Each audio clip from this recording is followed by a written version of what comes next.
मैं शिव शिष्य आदित्य सिंह आप सभी को प्रणाम करता हूँ। आज एक विषय पर मैं वीडियो बना रहा हूँ। बहुत दिन पहले किसी ने मुझसे पूछा था कि गुरु भाई शिव शिष्यों की व्यवस्था कहाँ है। तो मैंने उनसे कहा था कि गुरु भाई इस जिज्ञासा का जवाब सुनने के लिए, जानने के लिए आपको एक कहानी सुनना पड़ेगा। तो उन्होंने कहा आप मुझे कहानी सुनाइए। तो मैंने उन्हें एक कहानी सुनाई थी एक राजा की, कि एक राज्य में एक राजा थे।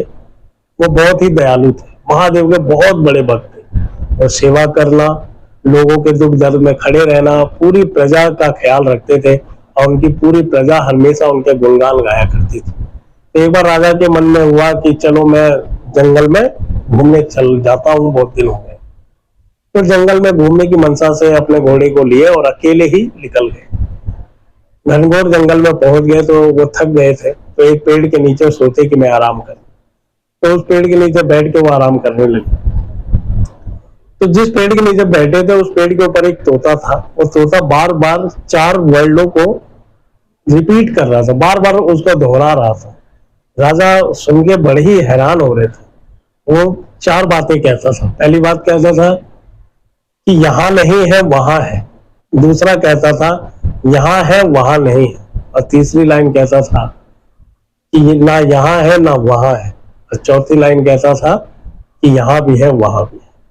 बार बार इसी शब्द को वो बोलता था तोता। तो राजा बड़ा ही हैरान हुए कि आखिर ये कहना क्या चाहता है। तो सुबह हो गया राजा को ये विचार करते करते, लेकिन उनको समझ नहीं आया। तो वो अपने राज्य की तरफ आ गए और राज दरबार में उन्होंने अपने सभी ज्ञानियों को निमंत्रण भेजा और 4 जिज्ञासाएं रखी उन लोगों के आगे और कहा कि जो भी इन चारों जिज्ञासाओं का जवाब मुझे दे देगा तो उसको मैं बहुत ही एक बड़ा इनाम दूंगा और अपने आधा राजपाट उसको दे दूंगा।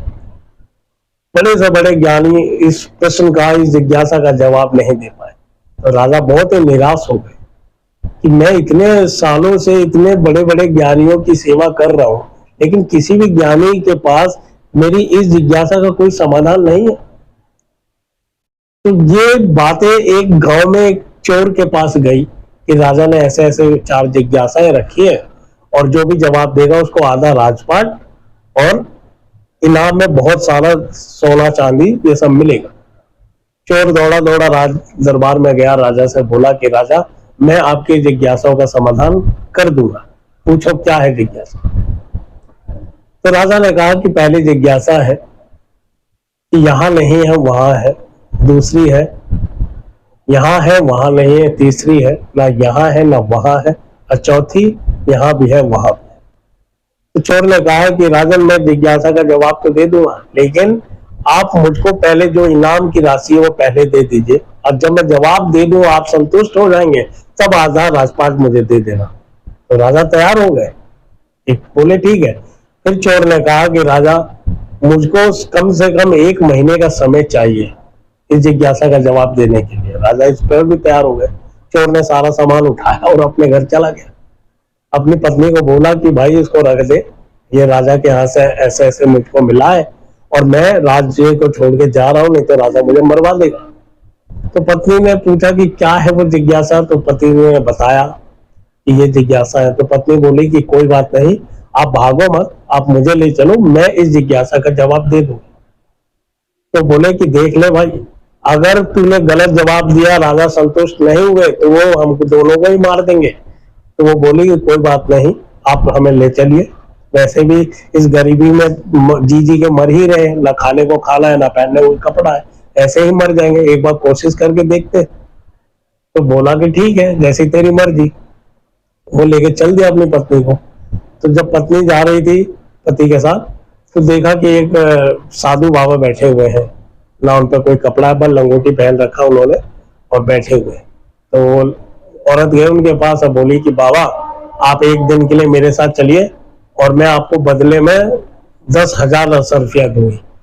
तो उसका सेवा भाव देकर बाबा बोले मुझे धन दौलत कुछ नहीं चाहिए, आप मुझे ले चलो। तो वो बाबा चल दिए उनके साथ। फिर उस औरत ने पूछा आगे बढ़कर कि इस गांव में कोई ऐसी औरत है जो वैश्या का काम करती है, वैश्या हो। तो जानकारी मिली कि हाँ गांव से बाहर एक बहुत बड़ी कोठी है, उसकी मालकिन जो है वो वैश्या है। तो फिर वो उसके पास गई और बोली कि बहन, मैं तुमको 50,000 असरफिया दूंगी सोने की, अगर तुम मेरे साथ एक दिन के लिए चलो। वो तैयार हो गई। उसने बोला कि मेरे को 10 मिनट का समय दीजिए। 10 मिनट में सब तैयार हो गई, सोना चांदी जो भी उसको पहनना था पहना उसने और चल दी। दरबार में पहुंचे तो राजा के पास पहुंचे तो राजा से चोर बोला कि राजन, जो आपने जिज्ञासा पूछी उसका जवाब मैं क्या, मेरी पत्नी ही दे देगी, आप इसी से पूछ लीजिए। तो पत्नी बोली कि हाँ राजन, मैं जवाब दूंगी। तो राजा ने कहा कि दो जवाब। तो पत्नी बोली, राजन मुझसे पूछिए, पहली जिज्ञासा आपकी क्या है? तो उन्होंने कहा, पहली जिज्ञासा है कि यहाँ नहीं है वहां है। तो बोली कि राजन, आप मेरे साथ इन बाबा को देख रहे हैं, साधु बाबा को, इनके पास कपड़ा नहीं है, खाने की व्यवस्था नहीं है, एक लंगोटी पहन रखे हैं और फिर भी भगवान के भजन में लीन है। तो इनकी व्यवस्था यहाँ पर नहीं है, इनकी व्यवस्था ऊपर है, उस ईश्वर के दरबार में। राजा खुश हो गए कि बिल्कुल मैं संतुष्ट हूं। उन्होंने कहा कि अब दूसरी क्या है जिज्ञासा? तो बोले कि दूसरी जिज्ञासा है कि यहाँ है वहां नहीं है। तो वो वैश्या को लेकर आए कि राजन, ये वैश्या है, अपने वैश्यवृत्ति से इसने धन दौलत राजपाट महल नौकर चाकर सारी व्यवस्था इसकी यहाँ पर हो गई है, लेकिन इसके कर्मों के वजह से इसकी व्यवस्था वहां नहीं है। राजा इससे भी खुश हो गए। तीसरी क्या कि ना यहाँ है ना वहां है।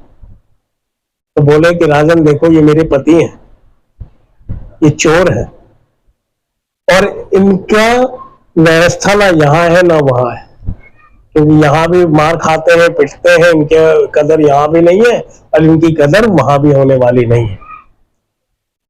राजा इससे भी खुश हो गए। एक चौथी क्या है? चौथी है कि यहाँ भी है वहां भी है।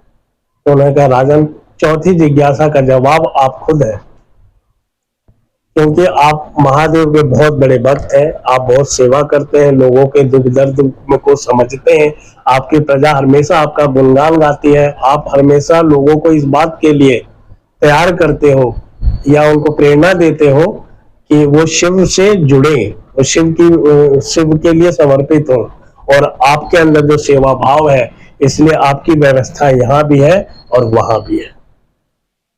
ये जिज्ञासा है का जवाब जब उसने दिया तो राजा बहुत खुश हुए। बोले कि आधा राजपाट भी मैं तुमको देता हूं, लेकिन उस औरत ने लेने से मना कर दिया कि मुझे नहीं चाहिए। तो कहने के बाद साहिब श्री हरिंद्रानंद जी ने भी ऐसे ही नहीं कह दिया कि शिव गुरु अपने शिष्यों को लौकिक और परलौकिक दोनों सुखों से परिपूर्ण करते हैं। शिव अपने शिष्यों की व्यवस्था यहाँ भी कर रहा है, उनको लौकिक सुखों में रखता है और उसकी व्यवस्था वहां भी है, महादेव के दरबार में भी है। तो शिव शिष्यों की व्यवस्था कहाँ है? यहाँ भी है वहां भी। हम चौथी श्रेणी में है, लेकिन कौन सा शिव शिष्य?